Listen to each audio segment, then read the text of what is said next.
Boxing day test అనూహ్య మలుపులు తిరుగుతోంది. అంటే రెండో రోజు ఆట ముగిసే సమరానికి భారత్ ఓటమి ఖాయమని అందరూ అనుకున్నారు. కానీ డే 3 ఎండింగ్ వచ్చేసరికి మ్యాచ్‌లో టీమిండియా పట్టు బిగించింది. ఓడిపోని స్థితికి చేరుకున్నటువంటి మెన్ ఇన్ బ్లూ ఇంకా ఫైట్ చేస్తూనే ఉంది. ఇదంతా ఇద్దరి వల్లే సాధ్యమైంది. ఒకరు spin all rounder Washington Sundar 50 రన్లు కొడితే, మరొకరు తెలుగు బిడ్డ నితీష్ కుమార్ రెడ్డి. ఇద్దరు అద్భుతమైనటువంటి పార్ట్నర్‌షిప్‌తో మ్యాచ్‌ని పూర్తి చేశారు. ఓడిపోయే స్థితి నుంచి టీమిండియాని బయటపడేశారు. ముఖ్యంగా నితీష్ 105 రన్లు నాటౌట్‌గా నిలిచి సూపర్ బ్యాటింగ్‌తో అందరి మనసులు గెలుచుకున్నాడు. ఫైనల్‌గా అతను 119 రన్లకి నాటౌట్‌గా నిలిచారు. మిగతా వాళ్ళందరూ ఔట్ అయిపోవడంతో ఇండియా ఆల్ ఔట్ అయిపోయింది.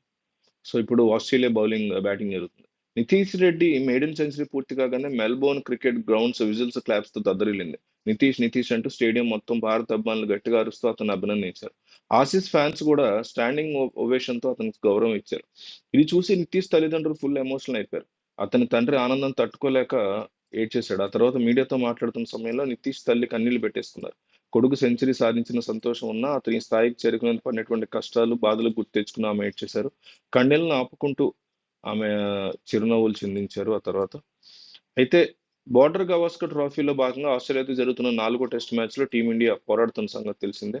అయితే నితీష్ కుమార్ రెడ్డి హైలైట్‌గా నిలిచాడు. టెస్టుల్లో ఇది అతని మొదటి సెంచరీ కావడంతో ప్రాధాన్యత సంతరించుకుంది. 10 ఫోర్లు, ఒక భారీ సిక్సర్‌తో పరుగుల వరద పాడించాడు. 100 పరుగులను అందుకున్నాడు. 191 పరుగుల వద్ద 6 వికెట్లు కోల్పోయి కష్టాల్లో పడినటువంటి టీమిండియాను అతనే ఆదుకున్నాడు. నాన్ స్ట్రైకింగ్ ఎండ్‌లో వాషింగ్టన్ సుందర్ అతనికి సహకరించాడు. హాఫ్ సెంచరీ చేశాడు సుందర్. 99 పరుగుల వద్ద 4 కొట్టి తొలి సెంచరీ అందుకున్నాడు నితీష్ కుమార్.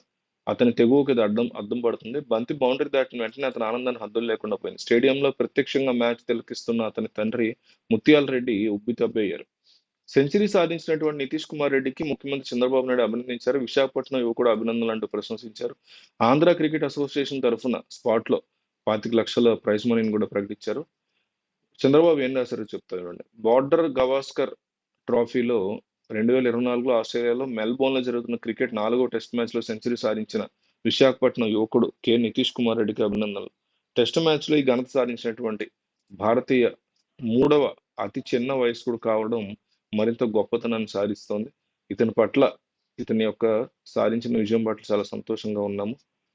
అలాగే రంజీలో ఆంధ్ర తరఫున ఎన్నో విజయాలు సాధించినటువంటి నితీష్ కుమార్ రెడ్డి అండర్ 18, 16లో కూడా అద్భుత విజయాలు అందుకున్న విషయం మనకు తెలిసిందే. ఇలాంటి విజయాలు మరిన్ని సాధించాలని, భారత క్రికెట్ జట్టులో ఉండి దేశ కీర్తి ప్రతిష్టల్ని ఇనుమడింపు చేయాలని మనస్ఫూర్తిగా కోరుకుంటున్నాను అంటూ ఆయన రాసుకొచ్చారు.